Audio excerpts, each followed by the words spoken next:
purpose of the fluid exchange exercise is to demonstrate how a sexually transmitted disease or infection can grow exponentially through an unprotected population. These cups represent your bodily fluids. Most of the cups on the trays are filled with water. We have 20 cups that are filled with sodium hydroxide. Now, the cups that are filled with sodium hydroxide represent a sexually transmitted infection. So what disease do you guys want tonight? Chlamydia, herpes, gonorrhea, AIDS? All right, we'll go with HIV. We are going to put a solution called phenolphthalein into your cup. If your solution turns a bright pink color, it means that you're symbolically testing positive for HIV. My so we then test when they come up? Yes. And this trays back on the table. Anybody need to get tested? You're infected too? I don't know. Okay, you can bring them back. For those of you whose cups turn pink, please raise your hands for me. Look around. 136 of you ended up getting it. We started off with 20, so it goes to show you how that virus or that sexually transmitted infection can grow through an unprotected population. For those of you who tested positive, what were some of the thoughts that went through your mind? Who gave it to me? For those of you who did test negative, how did it feel? Did you feel relieved? Lucky? All so often, we rationalize our way through our high-risk activities by playing the numbers game. And we say, well, this person that I'm about to have sex with has only had sex with one other individual. No big deal. They're probably clean. We don't need to worry about using a condom for protection.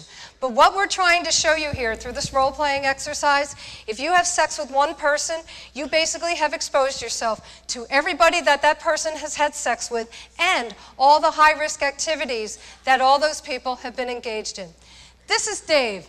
That's Sue. They're madly in love. They haven't had sex yet, but they're ready to. And Sue is trying to determine whether it's safe to sleep with Dave. Sue has never been with anybody. Dave's only been with one person. And again, you think, one person, no big deal. But you're going to see as we read on down the line here, this is a very twisted group of individuals. Hi, my name is Tom. I'm so in love with Michelle, but sometimes I drink too much and sleep with girls that I pick up from parties or in bars. I don't remember them all. I think Megan and Kate, maybe Sally, I'm not sure. Anyway, I really love Michelle, and someday we will get married. There is this really great-looking guy, and his name is Tom. Unfortunately, he's in love with Michelle, but sometimes he spends time, you know what I mean, with me. I finally have fallen in love. I'm in love with Megan. She's beautiful, popular, and she really likes me. Megan told me that she's a virgin. Really? All right. Last year, I was dating Chad. We were very close. We broke up. He fell for Megan. I don't feel very good lately. I feel like I have the flu all the time. I was tested for HIV. The test came back positive. I'm sick. Who can I tell? Who can I trust?